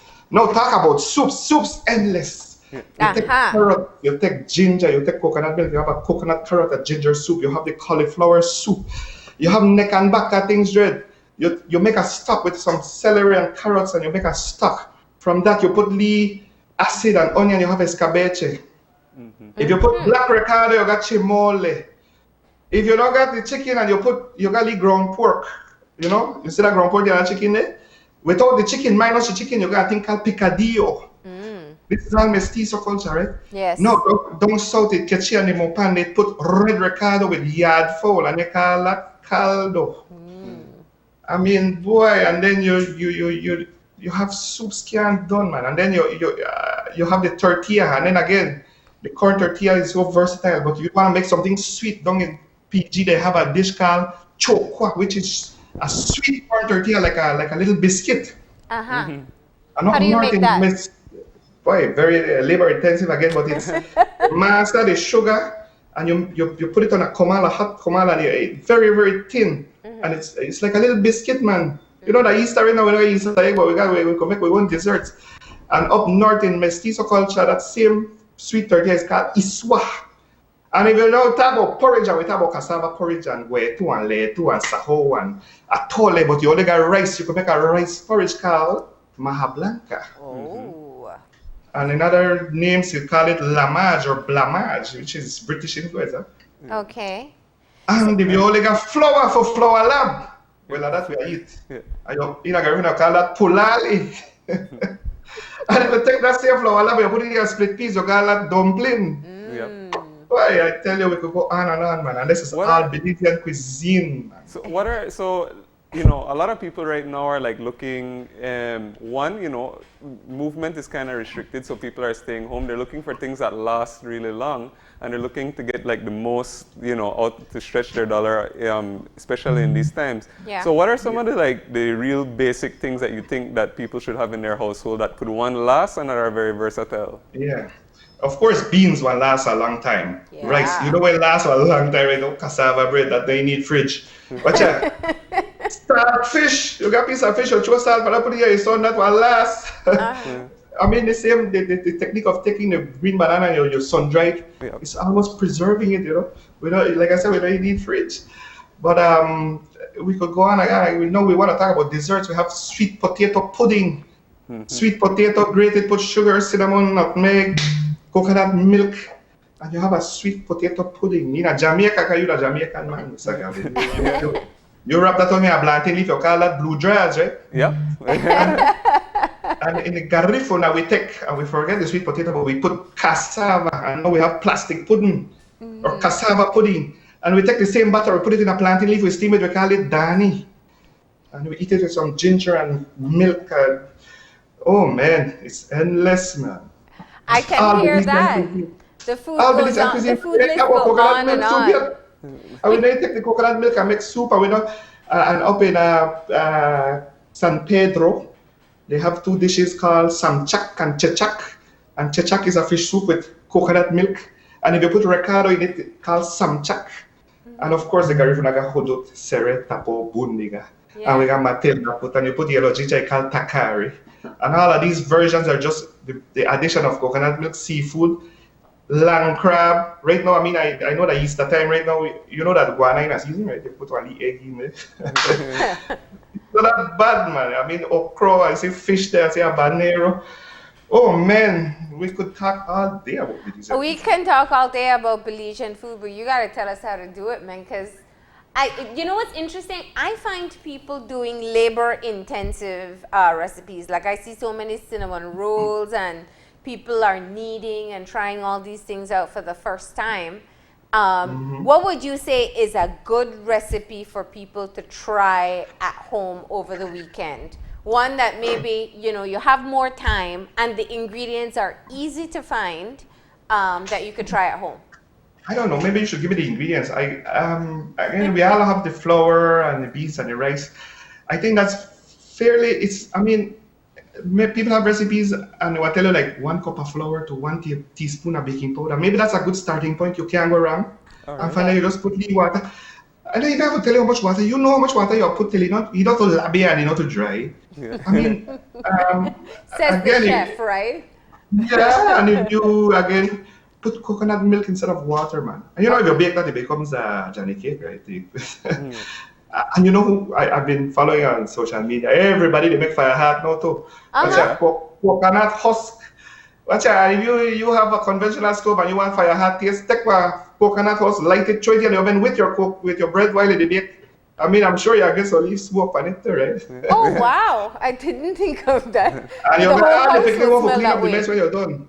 Yeah. Cook with the children too, man. Make them cook. So you're going to make hot cross buns today?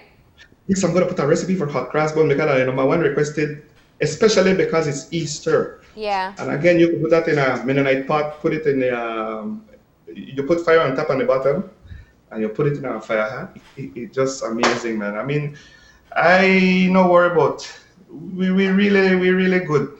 Yeah. We're really good in this. We have rice, we have the Mennonites. You realize we have everything, you know, we have enough that we could even export to other Caribbean countries though because of them. I mean, we're good, man. We're good. We have milk, we have, well, figure, look on a cross bunny now. Last week I was isolated on an island. Mm-hmm. Oh, no, I mean, it was really, I drink rainwater and we cook up, that cross bun was cooked on a fire hat with driftwood and coconut husk. Oh. And I was having a great time. I only had to come in because I never got internet to talk to you today. And your commitments are important. Oh, so yeah, darling. Here's the thing though. For people who don't have experience baking, and I'll be honest, yeah. I'm one of them, kneading can be like a scary process. So you don't know if you're going to do it right, if it's going to come out really hard, if it's going to taste good. Well, what are your tips on things like that? A good one to do would be Johnny cake, because Johnny cake will tell you that you shouldn't knead it too long and you shouldn't touch it too much with your hands because your hands are warm. And so I think Johnny cake is a good recipe, something to make because literally the less you touch it, the better, the more flaky it comes out like a biscuit. So wait, so are you telling me if I don't know how to knead, don't bother try? Is that what you're saying? No, I tell you that if you feel intimidated by kneading, there are things you don't have to knead and still delicious. Okay, so let's say I feel adventurous and I want to try to learn to knead. What are the basics here? I really don't see how you can mess it up because if they tell you knead it, for example, you throw it in a KitchenAid and you knead till it pulls away from the side. That's the way you look. Okay. I mean, the more you work it out, the frustration, you go with your spouse, you don't tire, say, take it out of the flour, beat it. Yeah. I mean, I don't see how it goes around. Yes, and the more you beat it, the better it becomes, man. I mean, it's really not that bad. And you know, when it come out of the oven, you say, wow, you're proud of yourself. I mean, no one, panaderia, they were locked down now, because everybody, they make their own bread. But it's really not difficult, man. Okay, so what else are you're getting requests for hot cross bun. So we give people the kneading advice. Just keep on working the dough itself. What else have you been offering in terms of advice? Well, people have been like crazy. It's amazing. People, watch out. I got a girlfriend. We have 6 family. Wants to me now after so much years. I feel like essential service. Yeah, it's amazing. But no, I lose my train of thought. So scandalous, I know. Future, my lady. Yes. You're far from it, darling. So, but guess what? If you don't know how to cook and you want to learn how to cook more, guess what? I think just like Bill Gates had this, you know, he may don't talk about this long time. I think I'm on a good path because I've been talking about cooking no barcode for a long time and inspired Belizean cuisine. Yep. I have no fear that the border could be locked down because I don't need no asparagus right now. I don't need no apples with a barcode and a sticker on it because everything comes from my country. And all they want with it, why they're afraid, they're upset that they don't have imported these. That's not a problem. And if you want to get tips, you can go on Great Belize Cooking, where we have a lot of episodes from Marlene. Yeah. From making of recado to tamales and bollos. Yeah. We have, find me on my Instagram and social media because I've been putting a lot of, even if it's fires and all, like this morning I put something about nutmeg. And the first thing Belize, I say, we never know nutmeg grow that Belize. Yeah. Of course it and it doesn't look like nutmeg either. No, because it has the carp and the mace and it's a nut. And I mean, you see what I tell you about no barcode, we never need it from that brand on that shelf. We have cacao, we have chocolate, we have everything we need. And on a positive note, I could tell you that you realize that even the fish, they're happy because they were bounce back. Right now, we're not harassed them too much. Even Shark Ray Alina, they see people right now, it's not that bad, you know. So let me ask, you are well known for taking traditional recipes and kind of upgrading them into something gourmet. Tell us about some of your tips or tricks of what you can do to maybe just enhance, whether it's a pot of beans or a pot of rice or whatever it is, little flavors that we didn't know we could add that would make a world of a difference. Yeah, I mean, again, a lot of people are on, they're trying to Google recipes, and the first thing they will get frustrated that the thing called for, I mean, really, somebody like last week asked me, I wanted to make this broccoli bake. The thing called for frozen broccoli. And then it's like, man, I knock my head out now. You know that emoji when knock your head so? Or buttermilk. Fresh, but why you go stress out yourself because you can't find it because the recipe say learn to substitute. And for example, beans, well, if you take some ground meat, you could make a chili. You could enhance it. Nothing nicer than pigtail. Of course. Watch out. You see the queso or any blanco? Smoked meat. Any smoked meat, queso blanco, crema. Put some of that. That's like an authentic Guatemalan breakfast. It's so delicious. And all these things are still on shelves here right now. Okay. So we can add some meat to our beans, and that upgrades it. But don't be scared to give us your secrets. Nobody can taste your cooking right now but you. No, I mean, I have no secret. I will never have a secret. But again, you read a recipe that calls for sour cream. Rice? Something calls for sour cream, and then a French word for sour cream, like what? Creme fraiche. You start to stress yourself because I got creme fraiche. Well, mothers, man, we haven't done the crema and the queso. I'm guilty when I can't find when something calls for buttermilk or heavy cream. Yes, it's just buttermilk. You just take some milk and put a little bit of lime and vinegar. You put buttermilk with like curl. You know. There, Gavin beat you to the answer on that one. What about pies, right? Pies. Well, Cornell's make a lime, make lemon pie. That's it. That's as simple as it is. But the meringue isn't as easy. I just tell you about pie, cassava, grated coconut milk, sugar, brown flour, allspice, cinnamon. Can't go wrong. The recipe cannot be bad. With a little bit of butter, you have a pudding. You have a sweet potato pie. I mean, Thanksgiving, that's like where they eat. Pumpkin, we have pumpkins. We have. We could substitute. Papaya. You could make a candy out of papaya. You call that conserva. Just sugar. Panela. You know what's panela? No. Rapadura. The computer, they answer me with a papaya and all. Here's what I found. Papaya. What is panela? Panela is called rapadura, which is it's like a molasses. It's sold at the market. Yeah. It's like, and speaking of molasses, I mean, man, what a country to live in, and we make our own rum too, Well, what else we want, man? Speaking of rum, you could take cassava, sweet potato, and make a fermented beverage called hiu. You put ginger, sugar, the aru, the edge of the cassava bread making process is called hiu, Hiu. Okay. And that's a cassava and sweet potato beer almost, So, okay. Even that the bad man too expensive for you right now. And you said you've been doing some cooking on your social media as well, so that people can learn along with you, right? Are you keeping it simple for these beginner chefs or chefs who are dusting off their skills? Yes, it is very simple. I mean, it's what we have really. I mean, look at me right now. See, this yampi there outside of me. I want sweet, but look how pretty they are. I know, yampi is pretty. Yampi in a season. Guess what in a season right now? Mango is coming into season. Just yesterday, I did some blossoms. Yeah. You know that the village of Hopkins, by next 2 weeks, will have it all over the ground. I already have mangoes. Right? Mango is coming into season. Cashew is coming into season. Guess what? If it wasn't for the pandemic, we would have been having Cacao Fest as we speak. That's the thing with nature. It never stop. It still they go there and they give you everything we ever need. I went to the market. I found tambran. You see our bag. Oh. Tambran. You just put water. You could drink it. You could make a tambran, and you have a piece of meat. You put a tambran sauce. And guess what? If you want recipes, Find me on Facebook, Chef Sean Quillen, on Instagram, Sean Quillen on So what Facebook. you're saying, Sean, is that people can put in their requests and you will walk us through the recipe on your social. Yes, and we also we'll be sharing those videos that we did again on, like you said, Great Belize Cooking. Yes. And we'll visit all of these things back. It's time to, all over the road on Netflix, and we got nice television shows right here with local stuff, man. Nice. So, okay, I'll put in my request. I want a Sean Quillen version of a fudge.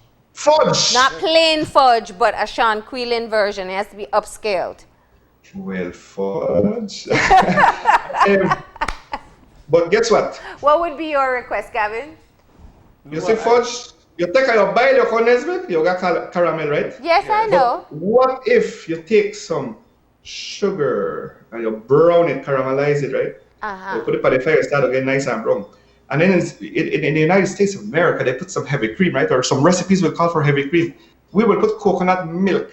And I tell you, this thing is delicious, It tastes like toffee. I love toffee. You could go and make it right now, brown sugar or sugar till it's nice and caramelized. Put some coconut milk, and right to the end after you done stir, you drop some cold butter. And watch out, you know that butter in that blue can, that nice one? Yeah. You put that 3 ingredients, leave it as salt. You have fudge, you have a wonderful toffee. And if you want to make it really sexy, you drop some local rum in that boy, make it flame up. Okay. Right. So it sounds really great. Now I want to see you do it. I'm gonna do it. The only thing that on the stove right now is red beans. Beans can't do. I eat beans all day. So apart from the crossbun, what else? What are you gonna be cooking this Easter? What's your Easter dinner gonna look like this year? Right. Well, I do the bun. Actually, I'm just cooking what I have really planted together nice and black right now. But yeah, I love it. You see, I think we look like mole. That we know that's right. And I even need for Friday, see a coconut oil. I'll show it on the fire right now. Yeah. It is delicious. It smells nice and overripe. But I mean, the me one, I just eat. I eat what I have. But so you're eating a lot of beans. A lot of beans. I mean, I got natural social distancing. Nobody walk around me right now. Well, the good part is that we get to see you through technology at least, and now that people know that you'll be cooking up some recipes, including hot cross bun on your social media. I'm gonna put some. I'm gonna put the Johnny cake recipe up. I'm gonna put the cross bun recipe up, and really anything. And you know what? Other chefs this morning, I saw Eva share a bread recipe. Okay. I saw food anthropologist Lyra putting up some delicious cacao down in PG. This morning I share one post from the Manatee man Jamal of he's eating stone bars fried jack and beans in a Manatee right now. Oh, wow. And up north you call it chiwas.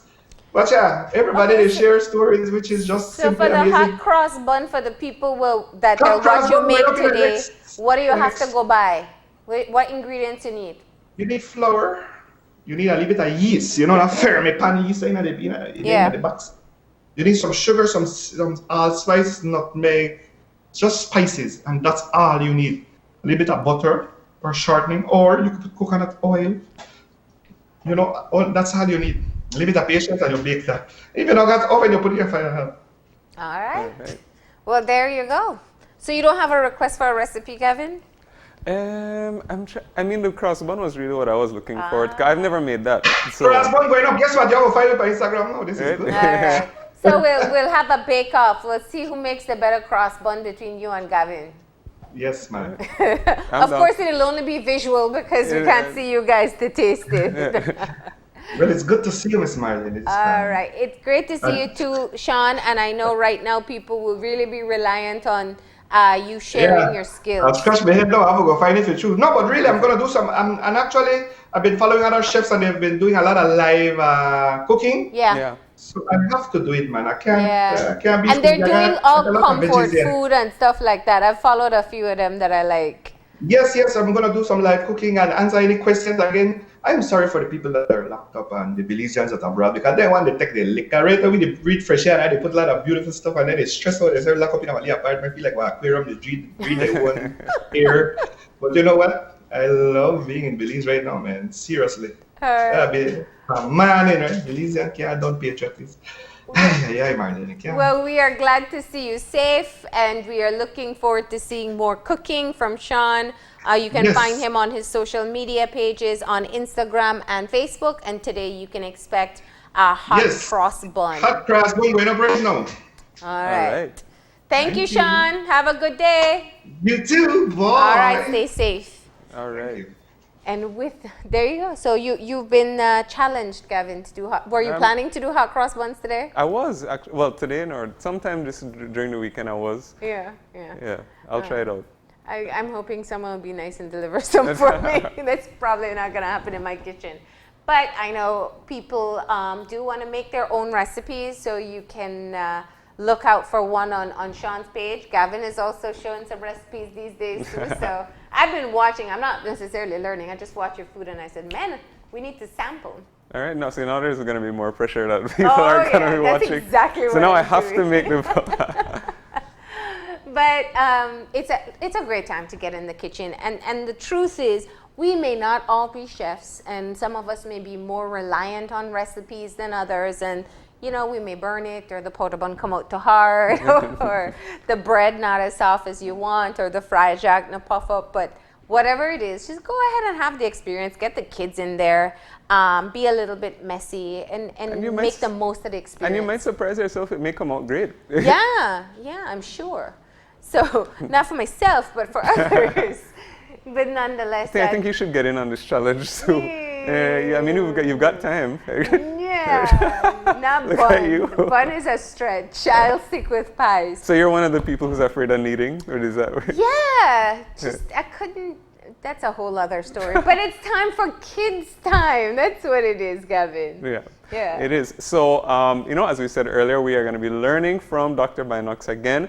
And because it is Easter, we know that a lot of the kids are expecting some chocolate from the Easter Bunny. Yeah. So Dr. Binox is going to be teaching us all about chocolate today on Kids Time.